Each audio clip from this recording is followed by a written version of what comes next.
न चापि येषां कालादीनां संयोगः समूहः कारणम्।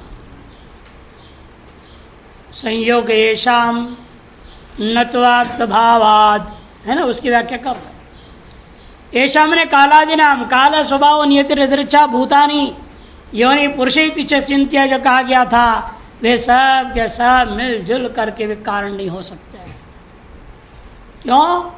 समूहस्य संहते है परार्थत्वेन शेषत्वेन शेषेण आत्मनो विद्यमानत्वात्। शेषेण आत्मनो विद्यमानत्वात्। देखो, कोई भी समूह होता है माने संघात है, वह अपने लिए नहीं होता है, सर्वसामान्य नियम है।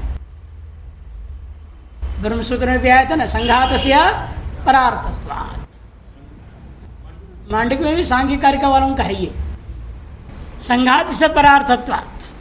संघात जो होता है, जैसे मकान है, एक संघात है ना, खिड़की दरवाजा दीवार खंबा नींव छत अनेक अवयवों से बना हुआ एक संघात है। यह संघात मकान के लिए नहीं होता, इन मकान के मालिक के लिए होता है, यानी दूसरे के लिए होता है। इसे सब मिलकर के भी इसलिए कारण नहीं बोल सकते हो कि सब मिल करके भी वे संघात रूपी धारण करेंगे, वे अपने लिए नहीं होते। इन परार्थत्वेन शेषत्वेन शेषेण आत्म विद्यमानत्वात्, वह शेष माने जाएंगे, उनके भोक्ता कोई दूसरा शेषी होगा। वह शेषी कौन है? आत्मा है। आत्मभावात् इति। आत्मनो विद्यमानत्वात्, भावात् बने विद्यमानत्वात्, आत्मा विद्यमान है। अस्वातंत्र्यात् कहने का अभिप्राय है ये सब मिल के जिस दूसरे के लिए है उसके अधीन होते हैं, अतः कभी स्वतंत्र नहीं हो सकते। संघात अपने आप खड़े हो जाए स्वतंत्र हो, ऐसा नहीं हो सकता। आप जैसे चाहेंगे वैसे आप संघात को खड़ा कर लेंगे, बना लेंगे मकान को।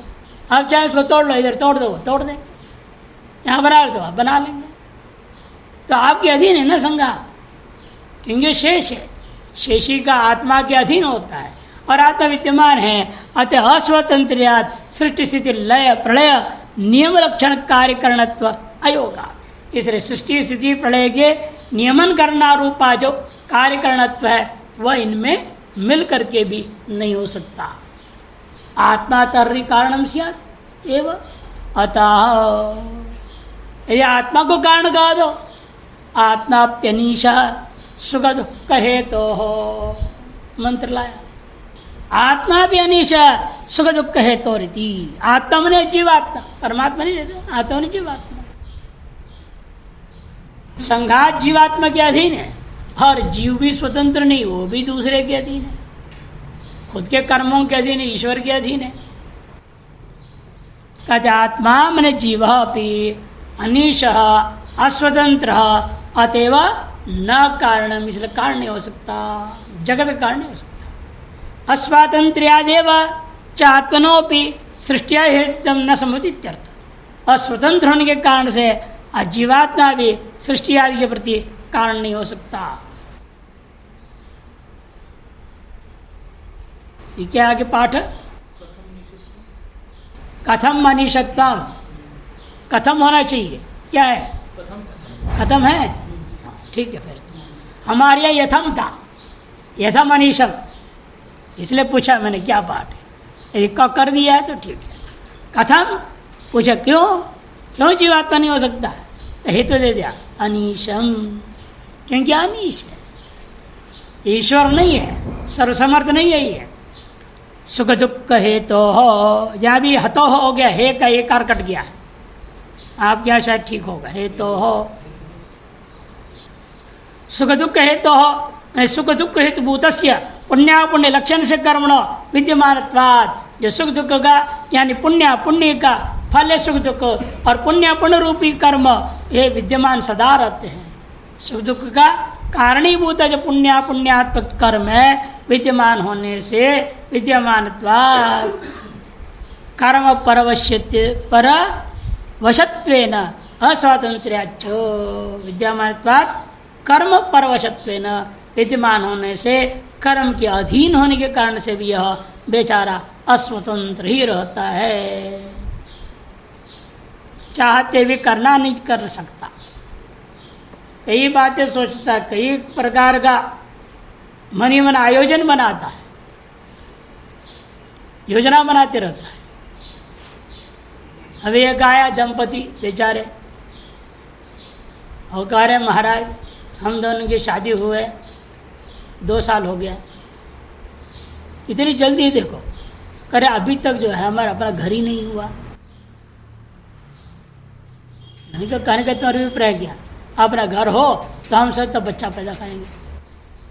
मैंने कहा झोंपड़ी वाले नहीं पैदा कर रहे, अपना घर होना जरूरी है क्या, किराया मकान में नहीं पैदा हो सकते। अरे सड़क पे भी पैदा हो रहे पागल, तुमको करना है तो कर ले, और ज़्यादा इंतज़ार करे 2-4 करोड़ आएगा मेरा मकान बनेगा तब मैं करूँगा, तब तो वो ढही हो जाए। तो ऐसे पागल योजना बनाते हो, क्या कहें उनको।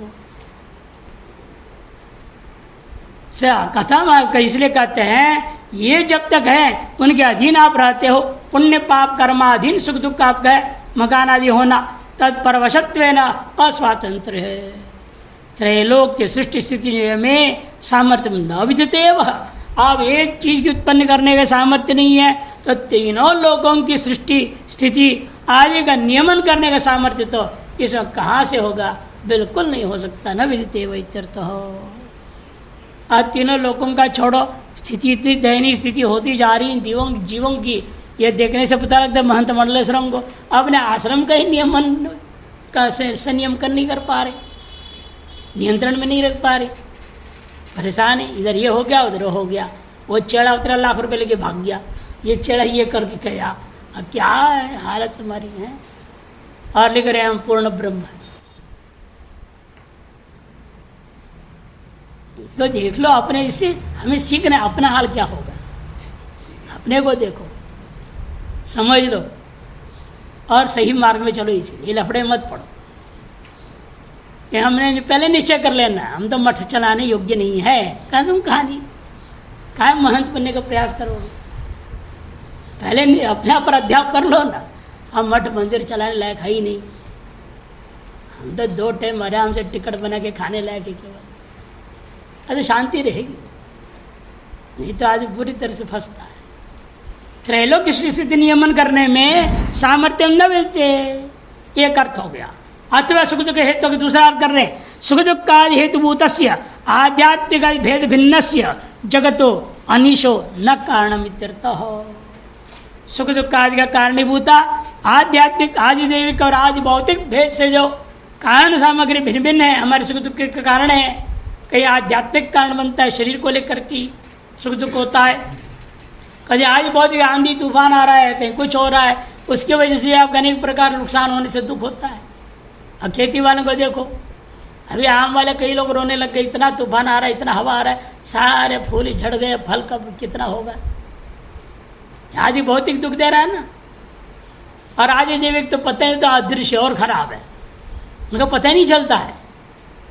अब उसके लिए भागना पड़ेगा, तांत्रिक के पास जाए, ज्योतिष के पास, किसी पास जाओ, वो भी अच्छी तरह से मुड़ा देता, कहता आजा अच्छा हुआ तेरी शनि ग्रह खराब हुआ तो हमारे दक्षिणा आ गया।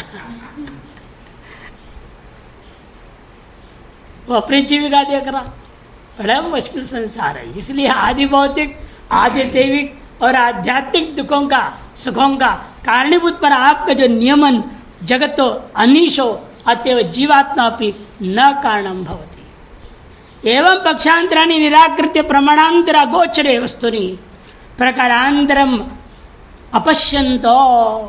इस प्रकार से जितने पक्षांतर है सब पर उन लोगों ने विचार किया, निराकरण हो गया, आपस में शास्त्रार्थ कर सब आपस एक दूसरे का खंडन कर दिए, अब कोई कांड निर्णय नहीं हो पाया। कारणांतर अगोच प्रमाणांतर अगोचरे वस्तु नहीं, प्रमाणांतर का अविषयभूता कोई वस्तु जो है प्रकारांतर में पश्यन प्रकारांतर न दिखाई देते हुए उन्होंने विचार किया, एक ही रास्ता है, सब चुपचाप आंख बंद करके बैठो। हो गया, बहुत शास्त्रार्थ बहुत विवाद कर लिया और ना आपका कारण बन सका, न इनके एदृच्छा, इनकी न नियति, न कोई चीज सिद्ध नहीं हो पाया। जीवात्मा पर जितने विकल्प थे सब खंडन हो गया। अतएव हम लोगों के बुद्धि गम्य नहीं है, हमारे विचार गम्य नहीं है, हमारे तर्क के तरह ग्राह्य नहीं है। यह बात स्थित हो गया, निश्चय हो गया उन लोगों को। तब उन्होंने क्या किया, ते ध्यान योगानुगता अपश्यन् देवात् शक्तिं सगुणैर्निगूढाम् यः कारणानि निखिलानि तानि कालात् युक्तान् तिष्ठत्येकः ते ध्यान योगानुगता अपश्यन् देवात् शक्तिं सगुणैर्निगूढाम् यः कारणानि निखिलानि तानि कालात् युक्तानि तिष्ठत्येकः ते ध्यान योगानुगता अपश्यन्। वे लोग ध्यानमेव योगो इति ध्यान योग तेन अनुगता उससे अनुगत हुए समाहित हुए अपश्यन् दृष्टवंतो उन्होंने देख लिया अनुभव कर लिया।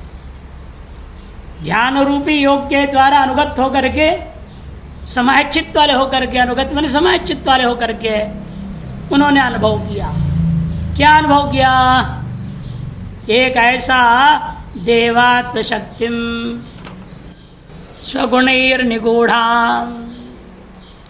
इतने शब्दों का अर्थ कई है, भाष्य में जाएंगे 4 विकल्प उठाएंगे। सामान्य अर्थ ये लीजिएगा, देवरूपी जो आत्मा है उसकी जो शक्ति है स्वगुणैर निगूढ़ाम देवात्म शक्तिम, अपने ही गुणों के द्वारा सत्यतम के द्वारा निगूढ़ मैंने छिपा हुआ उस देवात्म शक्ति को ही मैंने उस आत्मा में आवरण रूपेण परिदृश्यमान जो माया रूपी शक्ति है प्रकृति है जो अत्यंत छिपी हुई है उसको उन्होंने देख लिया। यह कारणानि निखिलानि संतानि, जो कुछ भी कारण कह रहे हो आप वास्तव में उपादान कारण निमित्त कारण कहते हो, समवायी असमवायी अनेकों नामों साधारण असाधारण जो जैसे विभाग करते हैं जितने भी प्रकार कारण है वो सब यही और कुछ नहीं है। कालात युक्तानि अधितिष्ठत्येक, काल स्वरूप से युक्त है सब, ऐसे इन सब को एक में द्वितीय व परमात्म तत्व ब्रह्म तत्व अधितिष्ठति एक हो, इन सब को अधिष्ठित करके रह रहा है वह ब्रह्म, या उस ब्रह्म में ये सभी के सभी अधिष्ठित है। इस प्रकार सामान्य अर्थ ले लिया। अब आइए विशेषार्थ में जाइए नीचे भाष्य में। ते ध्यान योगेति, ध्यानम नाम चित्त एकाग्र, चित्त की एकाग्रता का नाम ही ध्यान है। चित्त की एकाग्रता मतलब क्या? योग सूत्रकार ने कहा प्रत्येकतानता ध्यानम, प्रत्येक एकतानता, एक तानता का अर्थ क्या? एक तान, एक तान होता है तंबूरा, एक तान T T T T T T, एक तानता। ऐसे अर्थ नहीं कर सकते। व्यास भाष्यकार कहते हैं एक तानता मने तैल धारावत अविच्छिन्न धारा। रब किनसे अविच्छिन्न? प्रत्यांतरित अविच्छिन्न धारा। जिस एक प्रत्येक अविच्छिन्न धारा कहता हूं तो वहां प्रत्यांतर के बीच में प्रवेश न होना, विषयांतर ज्ञान प्रविष्ट नहीं होना। एक विषय का ज्ञान जिसको लेकर बैठे हैं उसी विषय ज्ञान की निरंतर चिंता चलते रहे, दूसरा आगे पीछे घुस न जाए। एक ब्रह्मचारी ने कहा महाराज मैं हनुमान चालीसा पाठ करना चाहता हूँ। न करो, अच्छी बात है, कहीं से तो शुरुआत कर रहे हो। एक हफ्ता बाद आया महाराज ये क्या हनुमान चालीसा समझ में नहीं आता है, होता ही नहीं ठीक से, 2-4 चौपाई नहीं होता है, फिर पता नहीं दिमाग में क्या क्या आ जाता है। कैसे हनुमान जी हैं, अपने पाठ भी मेरे मुंह से नहीं कहवाते हैं, हनुमान जी पर दोष दे रहा है। ये कैसे हनुमान जी हैं? हमारे मुंह से कम उनकी चालीसा तो पूरा लगातार होना चाहिए ना। मैंने कहा हनुमान जी ठीक ही हैं, वो कैसे तैसे नहीं है, वो बिल्कुल सही है। तेरे दिमाग खराब है, तेरे दिमाग में कचड़ा ज़्यादा है, वो कचड़ा बीच बीच में आ जाता है। तो पहले अपने दिल की सफाई कर, अंतःकरण को सफाई कर। तो कैसे करना होता है? कुछ नहीं, गुरु सेवा कर। ये तो बड़ा मुश्किल है। क्यों? अरे गुरु तो नागा हैं, वहाँ जब पंचम में सुनने का और कुछ मिलता नहीं है। न कोई बात है, पंचम वेद पर ध्यान दे मत और अपनी काम करते और जो भी बोले लात मार कर ले, तो अपना काम छोड़ना नहीं, जो जो तेरे को कहीं करते। गया निजनी अखाड़े में, वहाँ का चेला था, वो करता रहा। 5-6 महीने के बाद आया, क्या बात है भाई, फिर आ गए। महाराज एक अच्छा काम हो गया। मैंने क्या हो गया? लगातार हनुमान चालीसा हो रहा है। जो विच्छिन्न हो रहा था ना, उसी का नाम अध्यान है। जब विच्छिन्न हो गया, मैंने अब हनुमान जी का ध्यान लग गया। कोई भी चीज लो, वो अविच्छिन्न धारा चलनी चाहिए। इसलिए पहले जहाँ पूरा अष्टाध्याय सुना दो, पूरी गीता सुनाओ। बैठे रहते थे गुरु लोग, सो जाते थे गुरु लोग, अब अपनी सुनाए जाओ। हमने देखा है, जब हमको बोला भाष्य पढ़ाओ, मैंने कहा ऐसे कैसे पढ़ा देंगे, तो अष्टाध्याय आता है? थोड़ा थोड़ा आता। अरे थोड़ा थोड़ा क्या, जो आते सुना दे। मैं सुनाने लगा तो सो गए।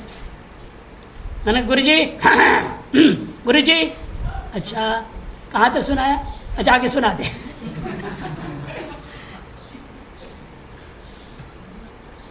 पूरा सुनते थे, लेकिन जब पूरा सुना है ना कि हाँ ठीक है, तुमको कल से हम पढ़ा देंगे। पढ़ाते पढ़ाते पता नहीं कहा कि क्या याद आ जाता, पंचमी चालू कर देते थे। कहते थे वो ऐसा है, वो बेकार विद्वान है, वो विद्वान ऐसा है, ये विद्वान ऐसा है। गुरु जी पंक्ति में शब्द का, ये पंक्ति छूट के लगता है, गुरु जी देखिए तो। अच्छा अच्छा अच्छा अच्छा क्या करूँ, वहाँ से छुड़ा के इधर लाना है ना, कहीं लाइन कैसे पटरी से उतर रहा है गाड़ी। फिर कहते थे तो बहुत तेज है। आपके गुरुजों से तो तेज हो गया, आप ऐसे नहीं हो तो हम तेज कैसे होते, हम भी सो जाते साथ में। इसीलिए आप तेज हैं तो हम भी तेज हैं। से ध्यान योग बड़ा कठिन काम होता है। धारा निरंतर चलना है, पाठ भी निरंतर चलना। अब यहाँ भी निरंतर पाठ की ओर चला तो आप भी सब सोने लग जाएंगे, आधे लोग तो यहाँ पे। इसे थोड़ा थोड़ा बीच में सुना देते हैं, थोड़ा मुस्कुरा तो समझ में तो हाँ जगह है, सब हंस रहे।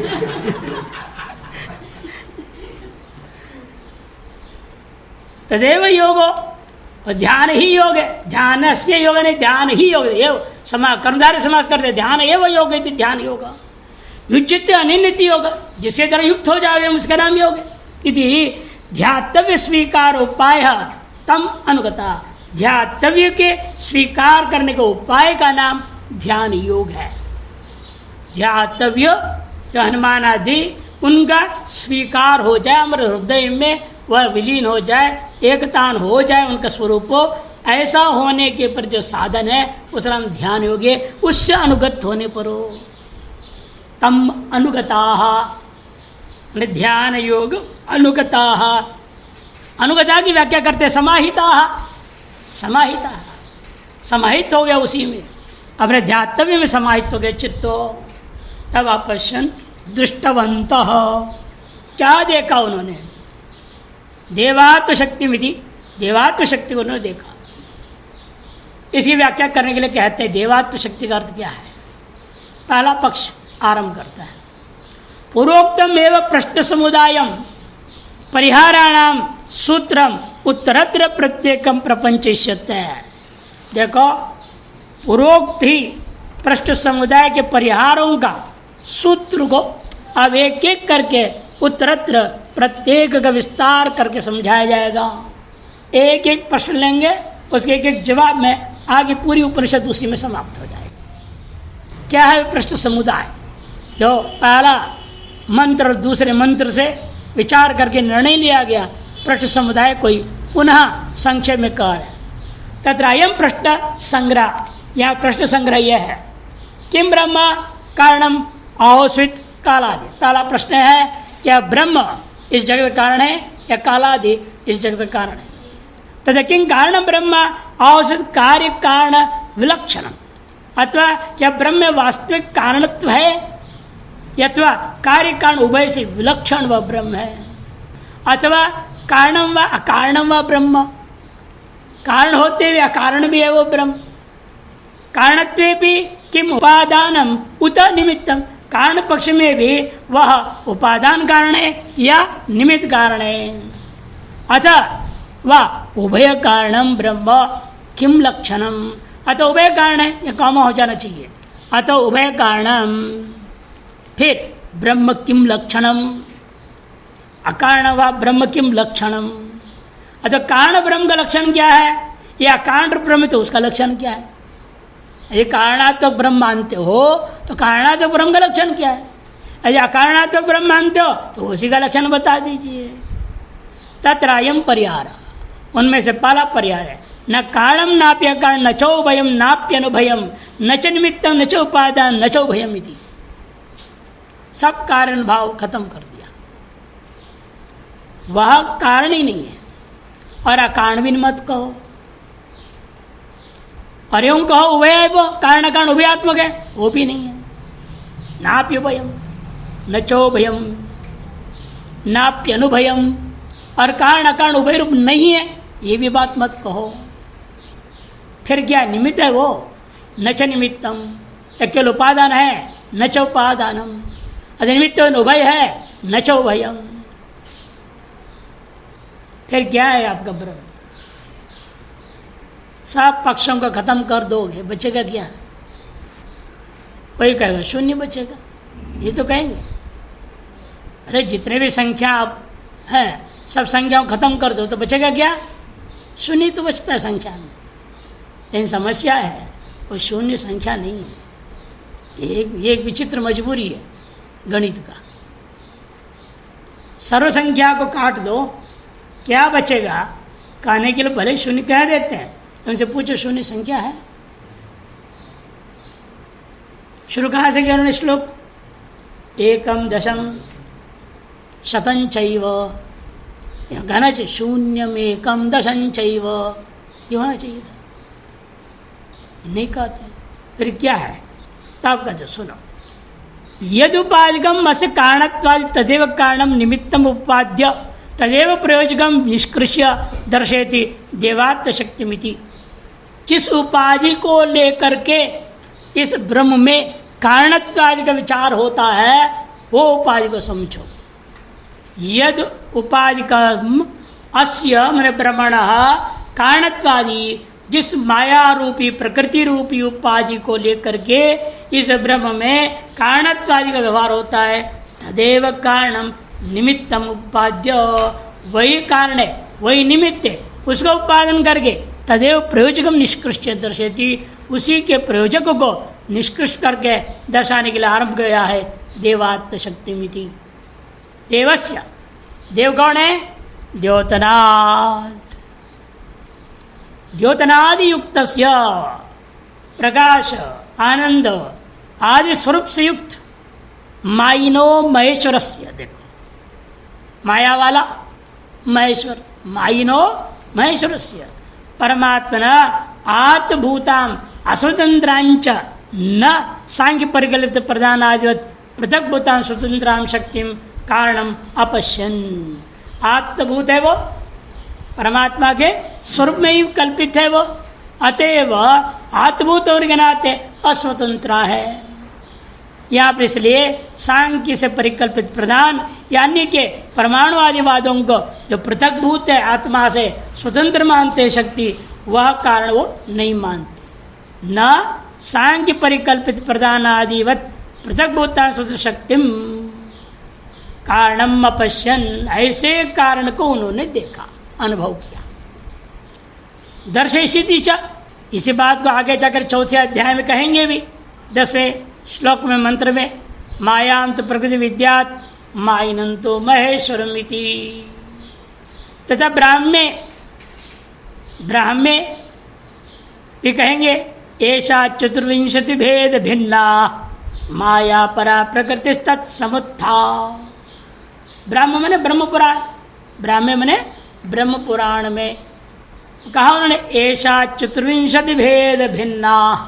ऐसा माया, माया कैसी है, 24 प्रकार के तत्व भेदों से भिन्न होकर भाषित हो रही जो माया, जिसे लोग परा प्रकृति कहते हैं, तत्समुत्था, उसी से उत्पन्न है ये 24 तत्व, इसलिए कह दिया कि इस प्रकार से।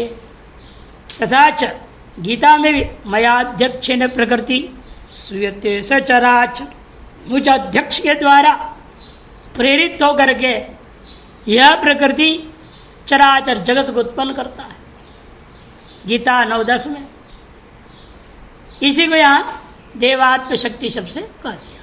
ये व्याख्या हो गई देवात्म शक्तिम। वो देवात्म शक्ति कैसी है? माया रूपी प्रकृति, माया सब पर्यावाची। वो कैसी है?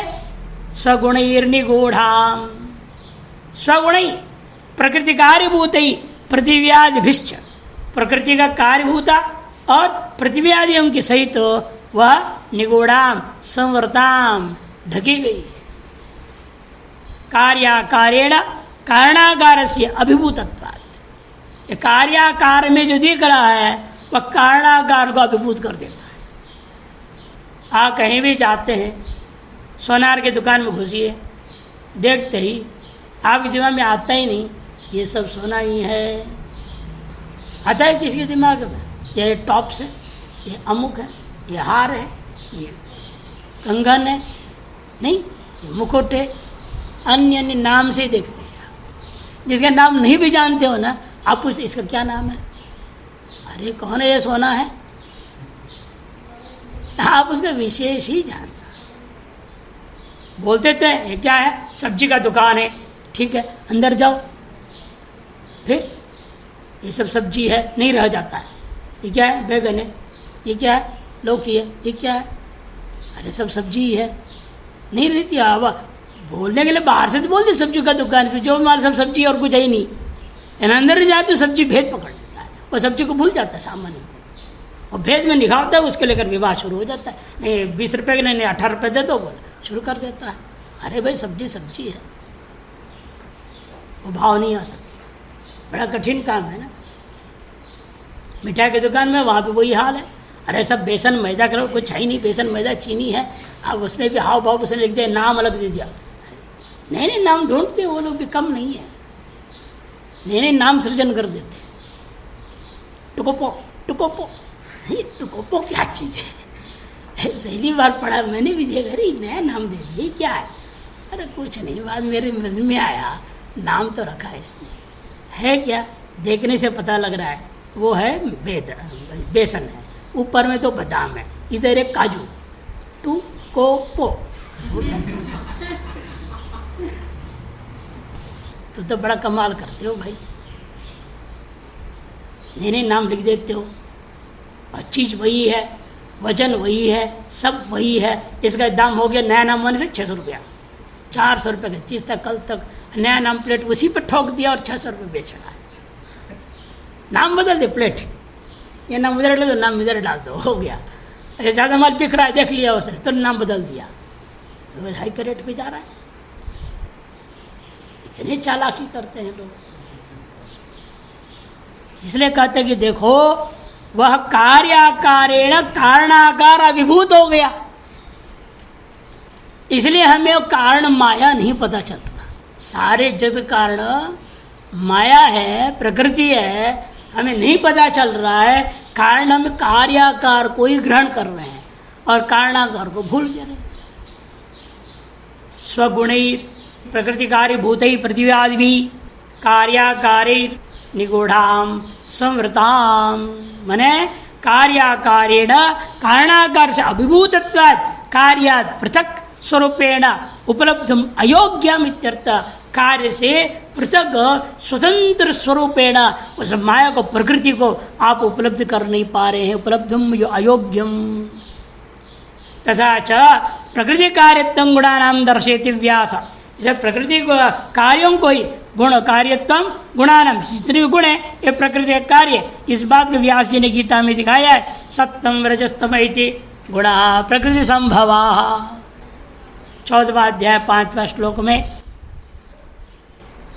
कोसो देवो यस्यं विश्वजननी शक्तिरभिगम्यते इत्यत्राह। आगे मंत्र बोलिए, यह कारणानि निखिलानितानि। कौन है वो दो देव जिसके स्वरूभूता शक्ति अपने ही कार्यों से निगूढ़ हो गई है?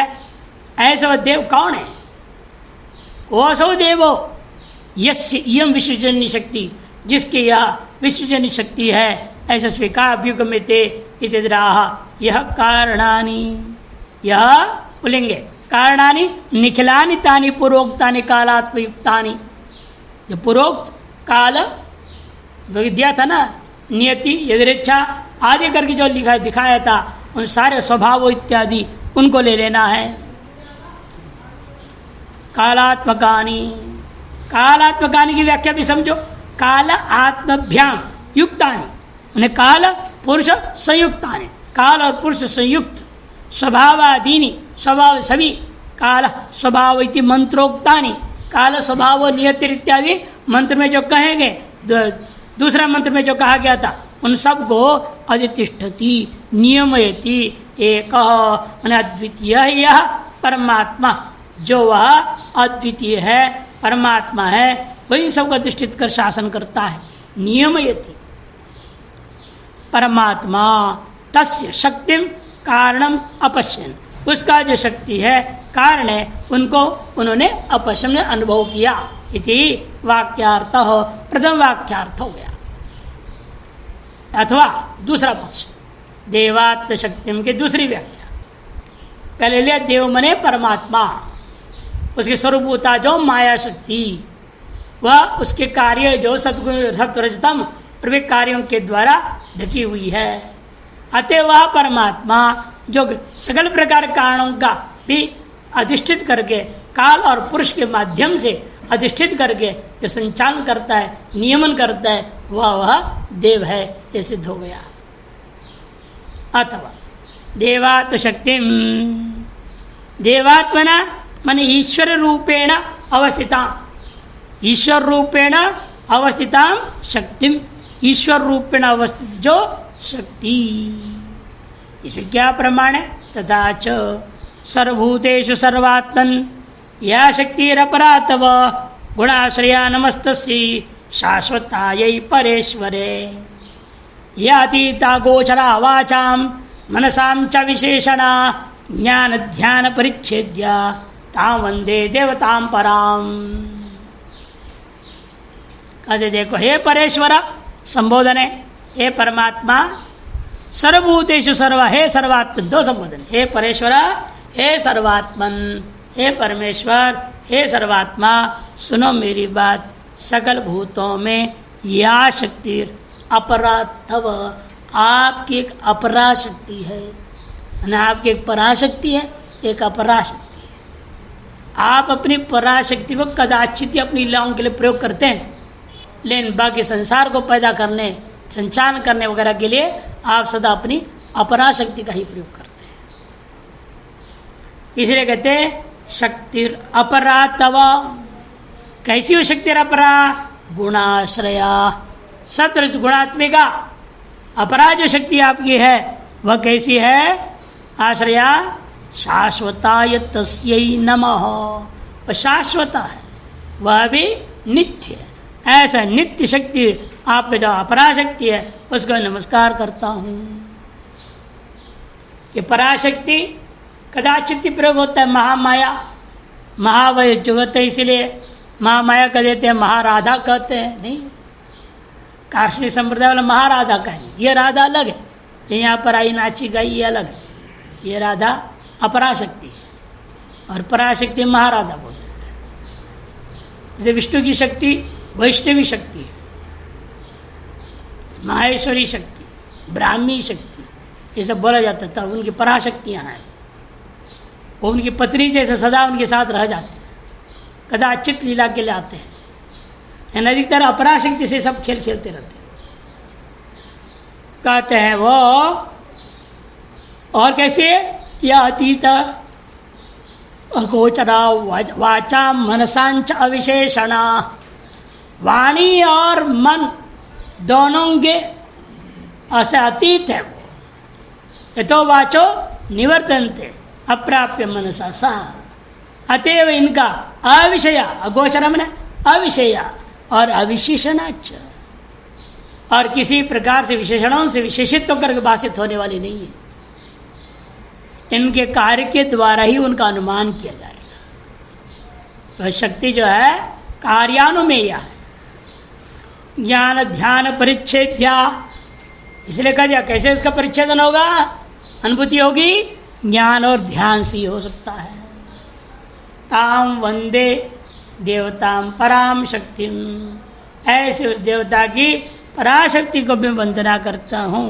देखो, पराशक्ति और अपराशक्ति दोनों शक्तियों के वर्णन कर दिया।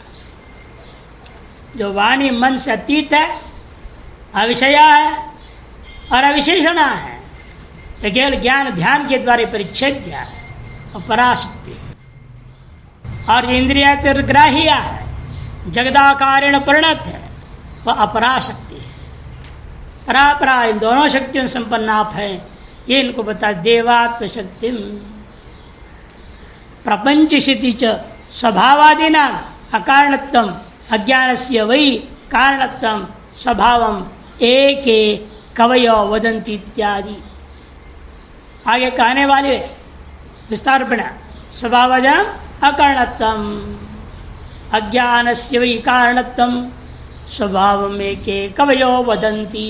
6:1 में है ये। कई लोग कहते हैं स्वाभाविक कारण इस जगत का, अस्य जगतः कारणत्वम वही स्वभाव में वही एक कवयो वदंती, एक विद्वान लोग ऐसा कहा करते हैं इत्यादि।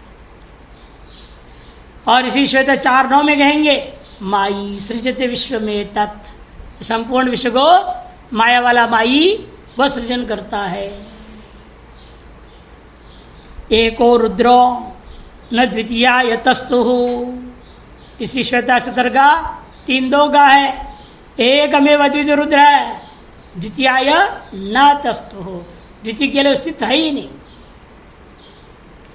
एको वर्णो बहुधा शक्ति योगाद, 3:2 के बाद 4, यह है एक का है। एको वर्णो, एक वर्ण वाला, एक आकार, एक स्वरूप वाला है होते हुए शक्ति योगात बहुधा प्रतीयते, अपने शक्ति के योग से बहुत प्रकार से भाषित हो जाता है इत्यादि। इसी श्वेता से अनेकों श्रुतियां आगे विस्तार में इन बातों को कहेंगे। स्वगुणैर ईश्वर गुणैर सर्वज्ञत्वादि भेरवा, स्वगुणैर में ईश्वर गुण, ईश्वर गुण का मतलब क्या होता है? सर्वज्ञत्वादि भेरवा। सत्वादि भेर निगूढ़ाम, सत्वादि से निगूढ़ छिपा हुआ कार्य कारण विनिर्मुक्त पूर्णानंद अद्वितीय ब्रह्मात्मना एव अनुपलभ्यमानाम, कार्य कारण रूपिण से रहित पूर्णानंद जो अद्वितीय ब्रह्मात्म स्वरूप है, उस रूप से उपलब्ध न होने से कह दिया जाता है निगूढ़ाम, छिपा हुआ है। हमें अनुभव नहीं हो रहा है ना अद्वैतानुभूति, अद्वितीय परमानंद, पूर्णानंद, ब्रह्मानंद, जितने भी नाम से कहो, जितने महात्मा उतने नाम, उस आनंद का ही तो नाम है। कितने आनंद है पूछेंगे तो अनंत आनंद कहना पड़ेगा, एक ही नाम। लेकिन अनंत आनंद का भी एक आदमी महात्मा अलग से भी है, वो कहेगा मेरे नाम ले लिए, अरे भाई आपके नाम नहीं लिया है, अनंत या संख्या परक कहना पड़ेगा, न तो व्यक्ति परम। व्यक्ति परक नहीं, संख्या परक ले लो। अनंत है आनंद, 1-2 प्रकार के नहीं। फिर भी जो बेचारे पंचदशीकार ने 5 आनंदों के बारे में पंच आनंद प्रकरण शुरू किया ना पंचदशी में, अंत में इन 5 आनंद में पूर्व पक्ष में खड़ा कर दिया, 11-12 आनंद खड़ा कर दिया। मुख्य आनंद क्या होता है, आत्मानंद क्या होता है, विज्ञान आनंद क्या होता है, फिर सबको उन्होंने उन 5 में ही समन्वय करके दिखा दिया। मुख्यानंद कहाँ से आ गए इत्यादि प्रश्न पूछा जाता है। वैसे लोक में तो अनेक आनंद हम लोग देख ही रहे हैं। राज के आनंद की जय हो, हर आनंद रोज के आनंद, रोज के रोज जय जयकार होते रहता है। इसलिए आनंद अनेक है, और क्योंकि उपाधि अनंत है तो आनंद भी अनंत हो जाता, नहीं तो नहीं होता। यह कारणान इत्यादि शब्दों का अर्थ पूर्वधि लेना है। कौशव देव, कौन है वो देव जो कारणान इत्यादि पूर्वधि?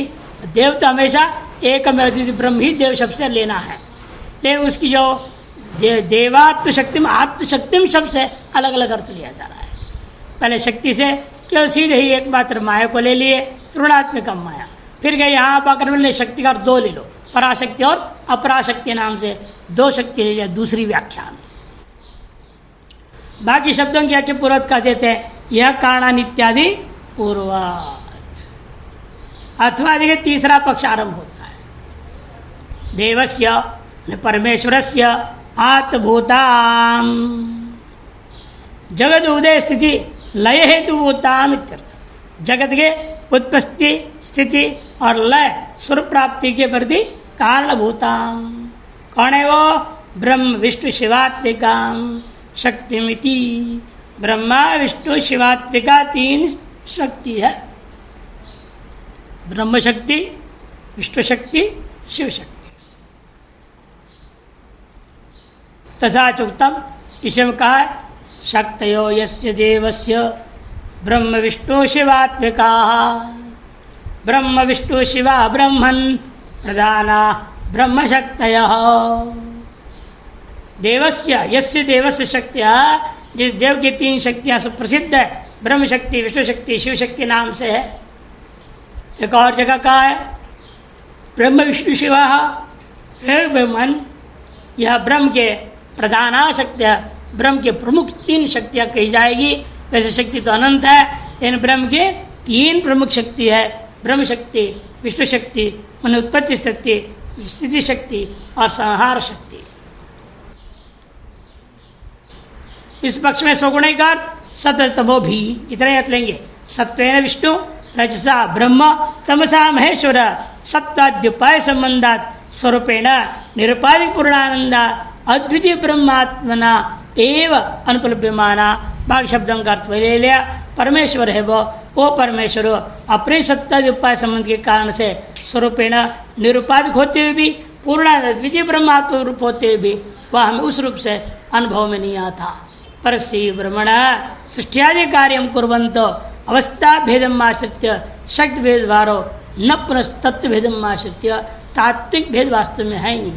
उस पर ब्रह्म परमात्मा का सृष्टियादि कार्य को देखते हुए हम क्या करते हैं? अवस्था भेद की कल्पना कर लेंगे और कल्पना करके शक्ति भेद का व्यवहार कर लिया जाता है। इन वास्तव में तात्विक न शक्ति है न शक्ति भेद ही है। तथा चुक्तम, इस बात को कहा भी विष्णु पुराण में, सर्गस्थित्यंतकारिणीम ब्रह्म विष्णु शिवात्मिकाम ससंज्ञाम याति भगवान एक एव जनार्दन। आप भगवान एकमेव अद्वितीय जनार्दन नाम से सुप्रसिद्ध है। इन वही आप स संज्ञाम याति, अलग अलग संज्ञा को प्राप्त कर रहे हो। क्या अलग अलग संज्ञा है? सर्ग, स्थिति और अंत रूपी क्रियाओं को लेकर के ब्रह्मा विष्णु शिव इन नाम से पुकारे जाने वाले विष्णु त्रय से युक्त विष्णु त्रय पुरुष हम अनुभव करते हैं। प्रथमम ईश्वरात्मना मायी रूपेण अवतिष्ठते ब्रह्म। जब ब्रह्मा विष्णु महेश्वर कैसे होते हैं वो विचार करके बताएंगे।